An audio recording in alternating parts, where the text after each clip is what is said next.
Ladies and gentlemen, esteemed participants, welcome to this panel on the relations between the European Union and Turkey.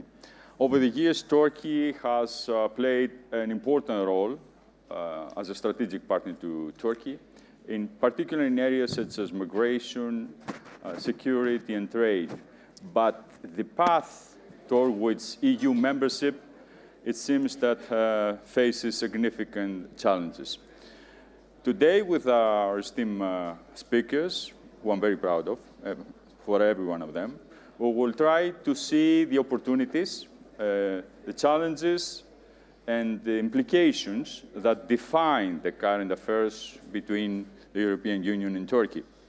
We'll start with Angelina Eichhorst, Ambassador, Managing Director of the European External Action Services. Welcome, Ambassador. Thank you.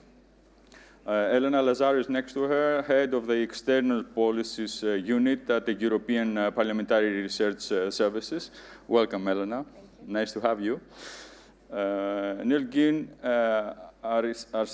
Eralp, Director at the European Union Studies Center in Turkey. Thank you so much for being with us, Nilgun.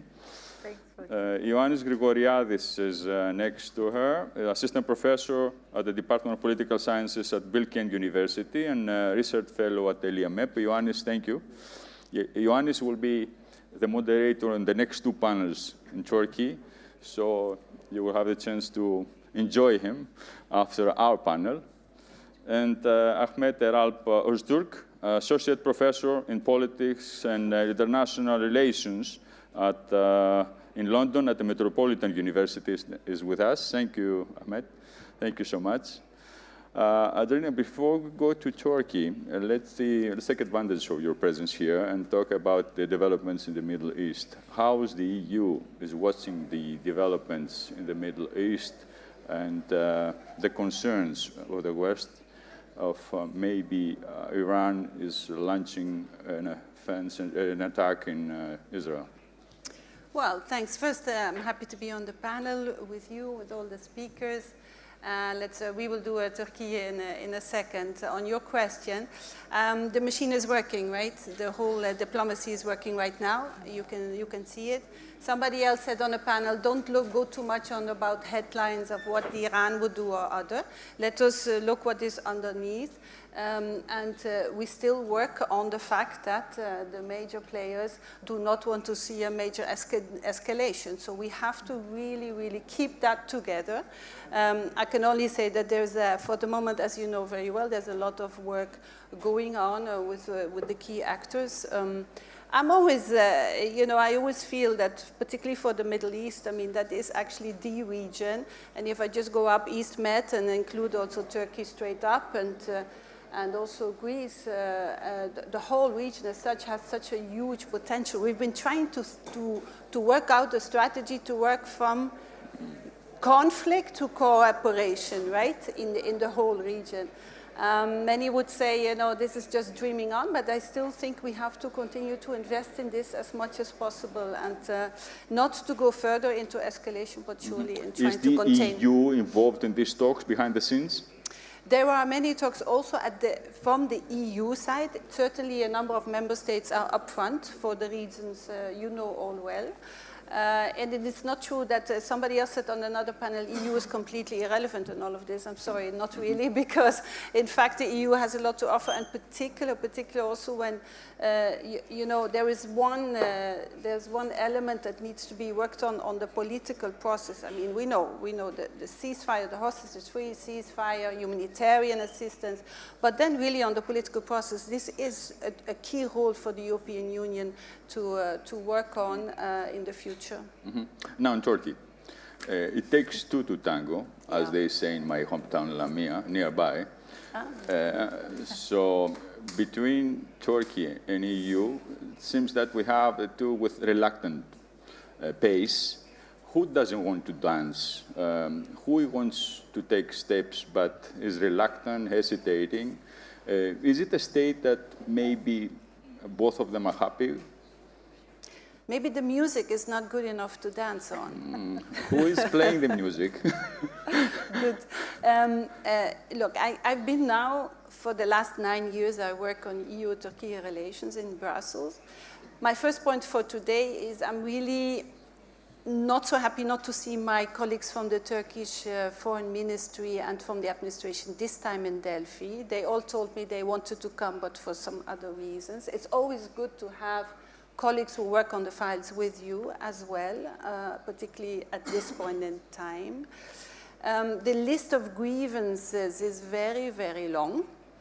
And obviously, the way we try to work is to look ahead to the future, forward-looking. And that's what we also try to do now with the European Council coming up next week. So the whole machinery is working around a strategic discussion among the leaders between EU and Turkey, the relationship. So we will have new developments? Something will come up? Conclusions coming. Look, as a Brussels official, I've learned and as a never try to foretell what the leaders are going to decide. It's entirely up to them. You worked on the preparation and the papers. Yeah, a lot. We prepared a report for the leaders last November, the High Representative Borrell, the Commission.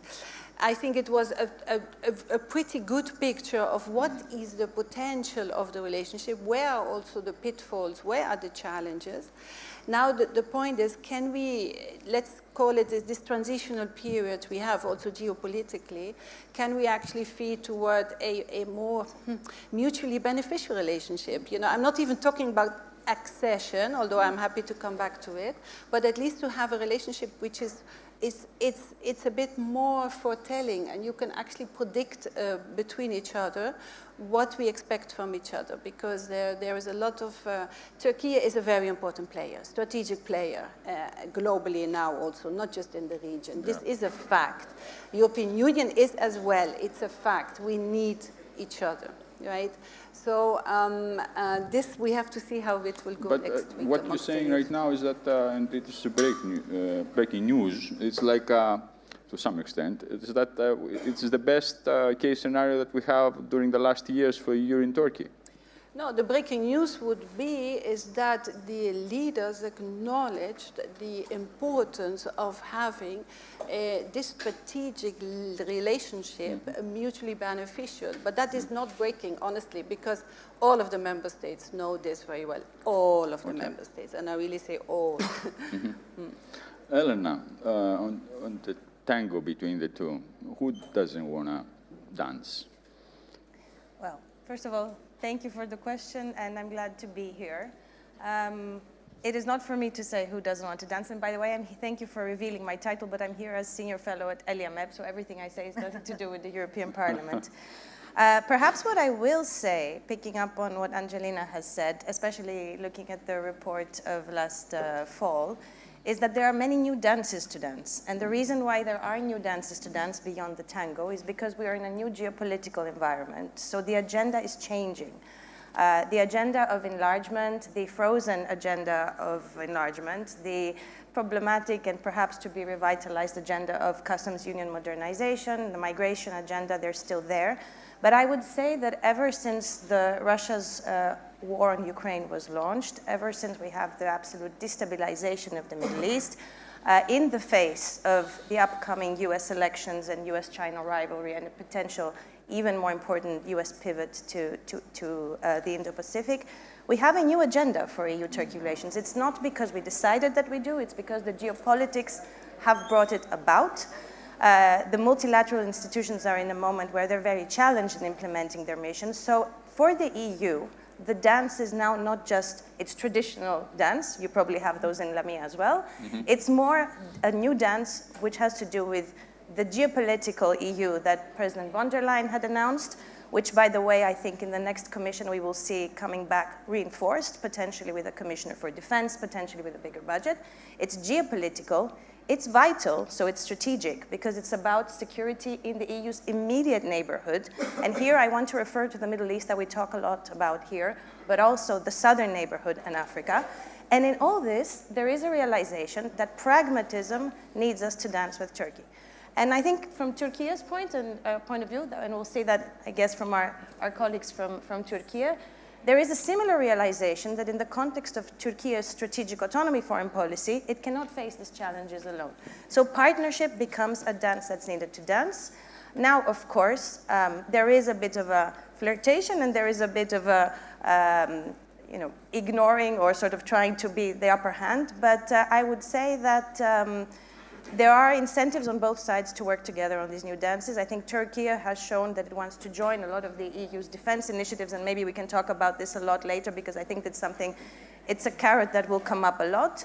I think the EU realizes, and especially Turkey's role in the Russia-Ukraine war as a mediator, both in terms of grain issues, but also in the beginning for the ceasefire, the attempt, that the mediator role that Turkey can play, potentially also in the Caucasus, also at the moment we don't see eye to eye, is also important. And let's not forget Turkey, Somalia, let's not forget the Horn of Africa, let's not forget the Gulf of Aden. So I think those new elements of steps in the dances can mean both want to dance. Thank you. Nilgun, talk to us about the this transition from membership to partnership, and what was the turning point after the negotiation started and we are at this point today? Turkey is a unique case because the negative turning point came into being after the initiation of negotiations. I think the main turning point was Gezi protest in Turkey that was suppressed with a disproportionate force. Then Turkey started to be referred as strategic partner. But both sides made serious mistakes after the initiation of negotiations. Turkey, the administration in Turkey instrumentalized the accession process to get rid of military tutelage. But it was replaced by a civilian tutelage instead of democratic consolidation. EU is not impeccable either because accepting Cyprus as a member without a settlement on the island, then giving permission to leaders like Sarkozy excluding Turkey on an identity basis, also giving permission to some countries, blocking some negotiation chapters without being based on any EU decision, and finally turning a blind eye to what's going on inside Turkey because of realpolitik issues like the refugee deal. These were the mistakes of the EU. But as I said, the real turning point was in 2013 during the Gezi protests. Turkey started to be referred as strategic partner, and then came the coup attempt in Turkey, followed by a serious crackdown by the government. So there was a serious backsliding in democracy, rule of law, and fundamental freedoms after the coup attempt. And the final point was the installment of the executive presidential system in Turkey that removed all the checks and balances where we have become a country ruled by just one man. These were the main turning points in the relationship. And maybe I'll talk about it later, but I don't think that Turkey is being regarded as a strategic partner, but the EU I will come either. in we'll a minute to later. you. Let's okay. go to Elena. And Elena, talk to us about this partnership and the current geopolitics. What's the impact of the current geopolitics on the EU and Turkey? As I said before, I think strategic partnership is a concept that the EU has played with for a very long time, and no one can tell you really what it means. But in fact, I think in the very easy layman's terms, it means when you can have a cooperation that serves mutual interests, and for the EU, that serves its interests. Now, as I said, the geopolitics are demanding in many ways that the EU engage in a strategic way with its regional partner, with its regional powers, those that are to some degree like-minded, and Turkey is one of them. And what it means essentially, I think, is that there is an agenda to be explored on the basis of the Borrell paper of last fall, which, with the phase, proportionate, reversible, etc. caveats, but there is an agenda to be explored on the traditional topics, trade, migration, and security, but also beyond that in new areas. What I can say, of course, that there's conditions there, and here I don't mean the conditions related to enlargement, but I really mean the conditions related to, for a partner to be strategic, there has to be a degree of alignment of interests and a degree of alignment of values. And what we're seeing in the recent reports on Turkey is there is actually a degradation of alignment of interests. We are at a historical low of about 8%, I think, of alignment of Turkey with the CFSP. We recently saw it in the 13th package of sanctions on Russia, that Turkey is host to entities that are circumventing the sanctions, including by providing Russia with semiconductors and other technology that is critical to the Russian military. And of course, there are other areas in which CFSP does not align with Turkey, and this includes Azerbaijan, Armenia, and now Gaza. So there are common interests in securitizing the common neighborhood. I mean, let's think of the Red Sea. Both Turkey and the EU it's critical that navigation continue. So that area is critical, Africa is critical, but at the same time, there needs to be that alignment of interests and behavior for a strategic partnership. Let's go now to Ioannis and Ahmet, two people that have a good picture of what's happening in Turkey. Ioannis, give us your take as far as how the society understands this process and the strategic partnership between EU and Turkey. Well, what we follow over the last years is that a very significant part of Turkish public opinion remains in favor of closer relations, but has gone very pessimistic about any significant progress towards membership. So in that respect, they understand that closer relations with the European Union are going to improve the welfare of the country. And they also understand that closer relations with the European Union may bring the political reform that was so important 20 years ago when things in the bilateral relationship were going in a completely different direction. And we had witnessed a brief period of optimism about democratic consolidation in Turkey. Unfortunately, we're in a very different position now. And I do think that Gezi and what has transpired ever since, democratic backsliding in Turkey, has made it clear that the European Union is the only international player who could have an interest in how Turkey's domestic political affairs develop. Over the last few years, unfortunately, there is a disappointment of this level as well. Why? Because the relationship has shifted from being a value-based relationship to a transactional one. Like, there are deals. The migration deal is a good example for that. So many Europeans may see Turkey as a buffer zone between the migrants and their waves coming from Afghanistan, from Syria, from all the sort of crisis zones of the Middle East and beyond. And they're willing to engage in a relationship whereby the Turkish government is receiving aid in return for keeping these people there, and so that they don't reach the Greek or the Bulgarian or border or go further into the European Union. Of course, this appears to be reducing the prestige and the image of the European Union within the Turkish public opinion, particularly among those segments of the Turkish public opinion who are more pro-European. And they used to see Europe as an ally in their struggle for political reform and democratic consolidation in Turkey. So we're in such a situation whereby relations remain important, even on the transactional level. These are very important issues, and nobody can afford ignoring each other on this. The question is whether there will be a political environment amenable to an upgrade of the relationship. And of course, this has to do a lot with what happens within Turkey, but also what happens within the European Union, what sort of EU election results we're going to have, whether the agenda in the European Union turns more inward or outward, or whether it's more optimistic about the future of Europe, and then Europe is willing to open and take maybe some risks and expect benefits, instead of having a Europe which is going to build fences and kind of build walls, and in which case, of course, the relationship is likely to suffer even more. Mm-hmm. Thank you, Ioannis. Ahmet, give us your sense as far as the structure and how the society understands this process. The political parties, are they pro-European? And the new political leaders that came up after the local elections are pro-European? So what's the directions? Right, thank you. I mean, Ioannis gave an example about the public opinion. I mean, I just checked some of the survey results regarding how the Turkish society has been looking for the possible EU relations and being a member of the EU.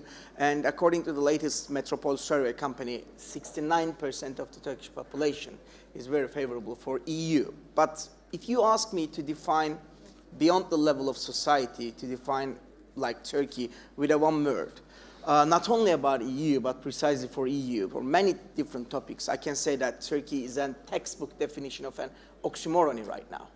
I'll give a couple of examples, quite very, very senior figures regarding Turkey, their statements. On the 23rd September 2023, President Erdogan underlined that if there will be a necessity, we can easily stop talking with Turkey. This is the president.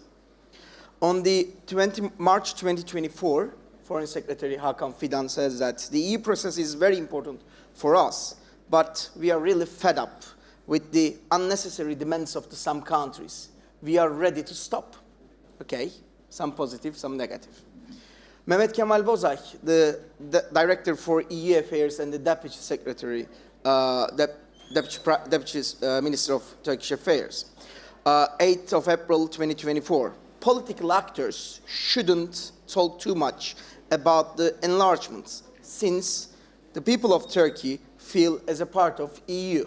So, I mean, you asked about the dance. What I've been seeing that in Turkey right now, not about society, but in the state level, their hands is going right, the other one is going left, so there is a catastrophe with all of these dances. But I think this is because of the Turkey's current state or a political structure, because, I mean, also this is a big issue for not only EU, for any external structure components on the powers.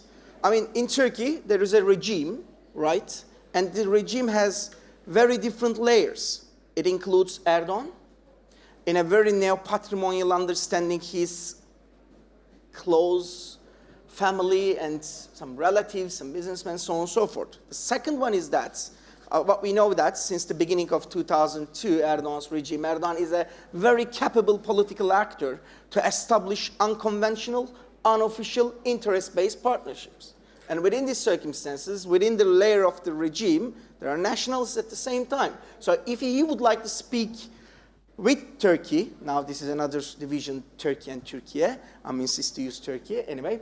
I mean, who is the real responsible to speak about Turkey? To come back to your question about the relatively new actors and their positionalities. I mean, after the local election, yes, I think we are at the very beginning of the end of an Erdogan period, but likewise, many popular... Excuse me, how many times have we said that?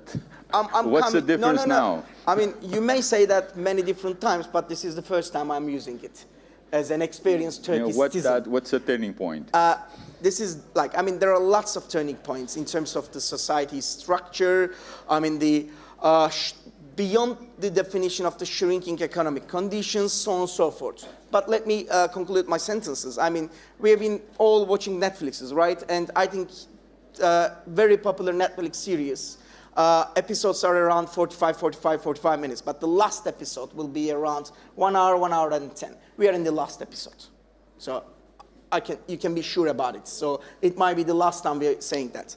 And for the replacements, for, I mean, post-Erdogan periods, the current actors seems that they can understand EU and EU's importance for Turkey, but the problem is that, as your question, how many times we're saying that it's an end of an Erdogan period, or all the problems is accusing about the Turkish society, Turkish structure.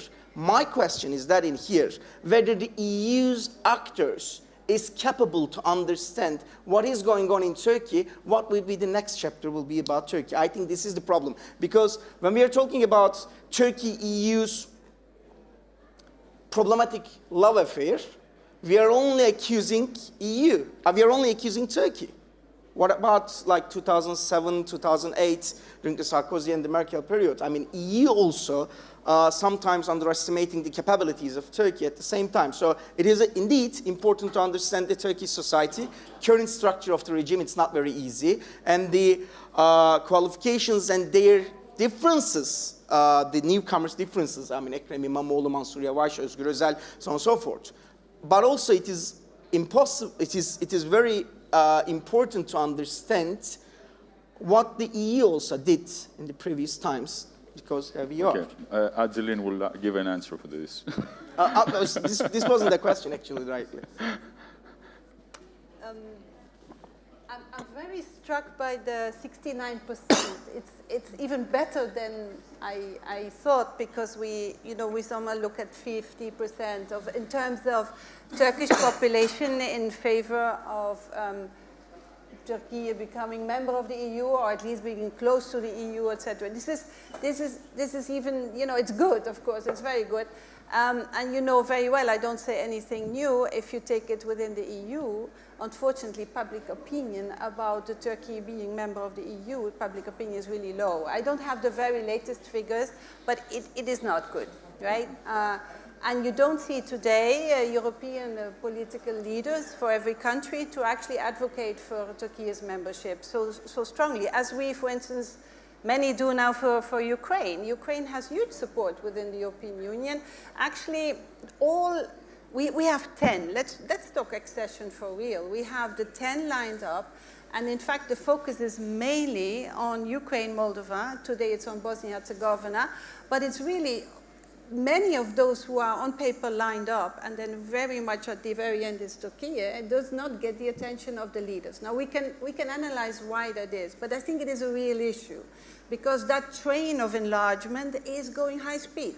It's going high speed. With all the questions around it, it is one of the top priorities. You mentioned a few, rightly so, for this current commission, but also for the future commission. It is enlargement. There's no doubt about it. So does Turkey want to be on the train or not? Or as you rightly say, I'm the first one always to look at what the EU doesn't do well. I have no problem with that at all to discuss, but it's really how can you match that together? And the public opinion is an issue here. This is what I wanted to say. It's not getting better, so we have to find a way. But if I may, just one point. Let's go back to history. What, 6 years ago? When was Turkey actually when was that whole accession process actually put in the freezer? It was because of rule of law. It was because of the internal developments in Turkey. Because, an accession country has very stringent parameters against which the EU ticks boxes. Now, that is the real point. Today we talk, of course, a lot, and rightly so also, but about Cyprus, about the relations with Greece, the relations in the region, or everything you mentioned, rightly so. But it's a lot about the internal developments in Turkey. So my question, just to finish on this, would also be back to Ankara. If there is a space for internal reforms, right, is that something that can actually help to turn the freezing part where we are today? Because that has to be on the table. There is no way of leaving the internal situation as it is today. Again, this is not about us interfering directly. It is for Turkey leadership to decide, but the people really of Turkey they all look at the European Union, many do, sorry, not all, to help increase that space. Yeah, but it's not a black and white, it's a complicated situation. It's never black and white. Of course, but since you mentioned democracy and institutions, at the same time we have Turkey with a different path from other Europeans, the West, Ukraine, Russia, Cyprus, another matter of long series of issues. So what steps should be taken to address these challenges? But we have a very intense dialogue and work going on with Turkey on all these points, on the fact that the alignment is only 8%. How is that? What can be done? What can be done better? The sanction circumventions. We have our envoy going to Turkey many times. The relations we have between the different ministries and institutions to discuss the issues really in detail. Even the whole trade irritants part, we never stopped talking. There is no modernized customs union today, but that doesn't mean that the work is not ongoing around it. So basically what I would believe, what's needed is deepening and acceleration on that part, but it needs the political signals from both sides, political signal from the European Union, but also from the leadership in Ankara to say, okay, let's accelerate. There's the toolbox with Turkey for the EU is endless. It's huge, it's big. There is no partner in the world where we have such a big toolbox of work we can do. I'm very keen to listen to Nilgun's take on the partnership. You mentioned that it's not the strong partnership that we all think. What is your views? Well, the elephant in the room regarding strategic partnership is that there is lack of mutual trust between the parties, between Turkey and the EU. Yes, Turkey is important for the EU because of its geostrategic position, because of its NATO membership, and because of its leverage in the southern neighborhood of the EU.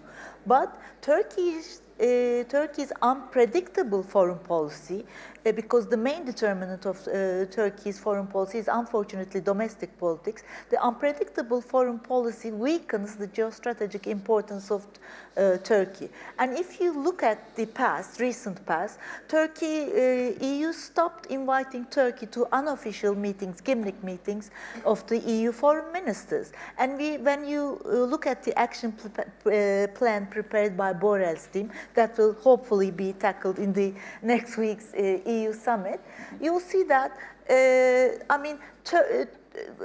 that's the sentence from the action plan, more or less. Turkey will be invited to gimmick meetings if there is a need, type of wording. And I think the action plan puts the cart before the horse, because it says that if Turkey's alignment rate increases with the common foreign and security policy of the EU, there will be a dialogue with Turkey on foreign policy. I mean, without any serious dialogue, how can Turkey's alignment in common foreign and security policy be realized? I will be a bit blunt. I think the way European Union sees Turkey, it's an important neighbor for the reasons I just referred to, that needs to be contained, that needs to be engaged with. That's where our position is from the viewpoint of EU, if you ask me. Mm-hmm.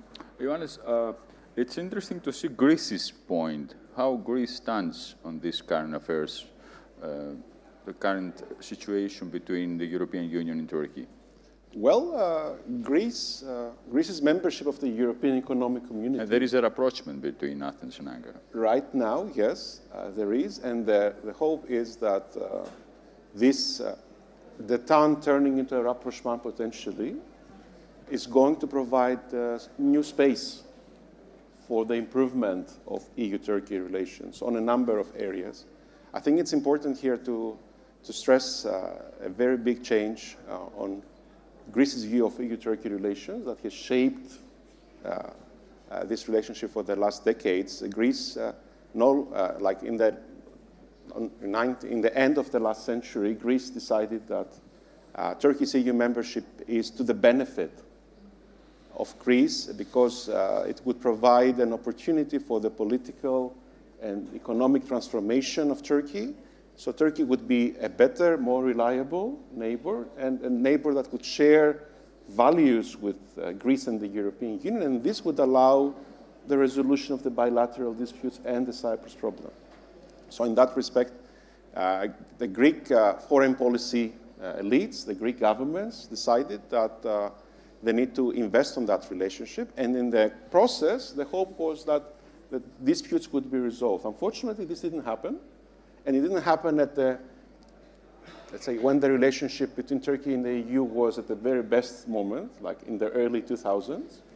There was a big missed opportunity back then on this. And then, for the reasons we've already discussed, Turkey's decreasing commitment to EU membership, Europe's rising internal problems that had a reflection on the relationship as well, then Turkey's foreign policy shifted. And then Turkey appeared to be more ambitious. And a new discussion about Turkey's strategic autonomy emerged. Mm-hmm. A discussion also pointing that Turkey needs the EU less than the EU needs Turkey, which I disagree in person, but that's a discussion that's quite prominent in Turkey. With Cyprus, it's a different case. Mm-hmm. The government in Cyprus has a different position towards the relation. On this, I mean, I think still, of course, the resolution of the Cyprus problem is a priority there, but I do think that even the Republic of Cyprus government thinks that bringing Turkey closer to the European Union is the main tool for the resolution of the Cyprus problem.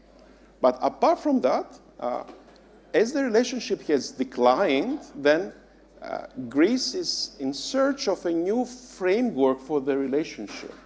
So if Turkey's EU membership is no longer a carrot that can be offered to Turkey for the resolution of the bilateral disputes, how can this relationship be reframed? And of course, there are questions about Turkey's even Western orientation that have become relevant in recent years. Turkey's NATO membership, all these discussions about Ukraine, like sitting on the fence during the invasion, or raising objections to Finland's or Sweden's membership that appeared as weakening the cohesion of the alliance. So in that respect, I think that what has transpired in the last couple of months on Greek-Turkish relations has to do with the fact that there was a deterioration of the relationship like a few years ago with focus on the Eastern Mediterranean, and the two sides realized that they need to work on preventing an escalation, and even if they cannot agree on resolving the big outstanding issues, maintaining a process of dialogue and communication is something important in its own means. Let's move towards to wrap up. Let's go with the last round, talking about the future, starting with Ahmet. What will be the future? What can we do now? Where can we go from here? Well, difficult question. I mean, if you're talking about a country like a very dynamic and complicated country, likewise Turkey, I mean, even it's hard to guess what's going to happen tomorrow. But like about the engagement, I think Turkey and EU, I mean, personally, I can't see a bright future about the formal membership for Turkey. I mean, there are lots of problematic issues, likewise Cyprus, so on and so forth, and these are quite red borders for two structures. But on the other hand, they have to find, likewise Nilgun underlined, I mean, I'm definitely sharing her ideas. I mean, EU and Turkey should understand each other quite deeply and truly, and mutual trust is a must, because, I mean, geostrategically and geopolitically, Turkey has been occupying in a very important situation, and EU has many different interests in the Middle East, in the East Mediterranean, so on and so forth.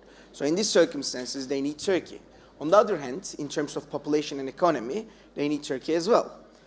But, I mean, regarding the formal membership, I don't know whether there is another single particular country has Turkey's structure. Right now, as of today, more than 7 million Turkish diaspora members are living in outside Turkey's territories, and more than 5 million is in the continental Europe.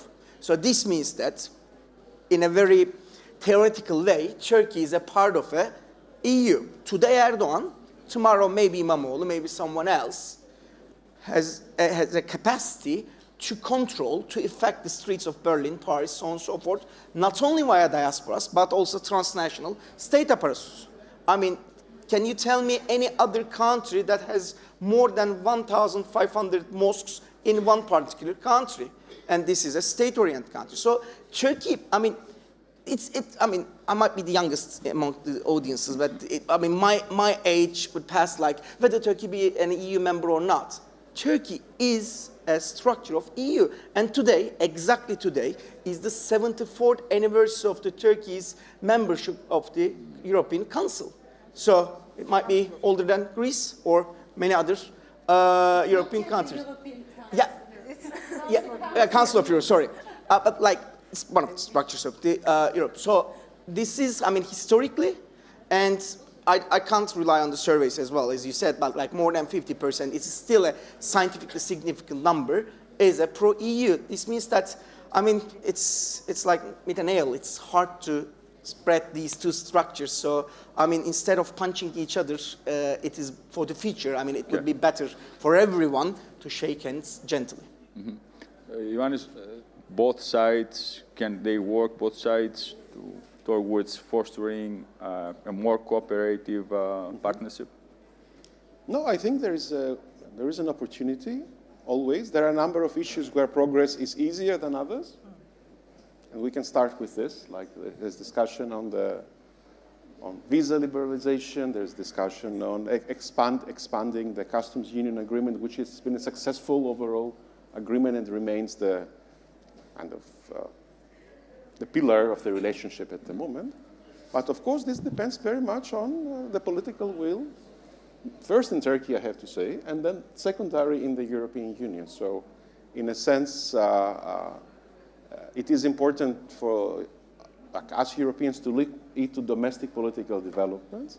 And I think it's also very important to keep an eye into what happens in Turkish civil society, find a way to have a dialogue and communicate with non-state actors within Turkey, because if there's going to be a dramatic shift to the benefit, to a better relationship between the EU and Turkey in the coming years, it will have to come from this segment of the society. So in that but respect, since there is no political will, the state doesn't promote this kind of No, I agree, but if there is a political change in Turkey, and then we may speculate that there will be an opportunity for acceleration or improvement of the relationship, then the European Union will need the political and social actors within Turkey for this change to be realized. Nilgun, shortly, are you optimistic? I'm optimistic and I'm pessimistic. I agree with what Ioannis just said, but instead of visa liberalization, I think we can start with visa facilitation for certain groups like students, businessmen, etc. First of all, I think EU should give up to associate Turkey with Erdogan. The recent local elections showed otherwise. I mean, and not only in the most conservative towns in Turkey, also in the most conservative neighborhoods of Istanbul, the opposition won. So, I mean, EU should pay more attention to what's going on in Turkey. At the moment, both sides support a transactional relationship. Turkey supports, the administration in Turkey supports a transactional relationship without strings attached. I mean, even a transactional relationship should be norm-based. If there would be a change in the stance of the current government or if opposition comes to power, I think they should first prepare a roadmap for democratic consolidation in Turkey.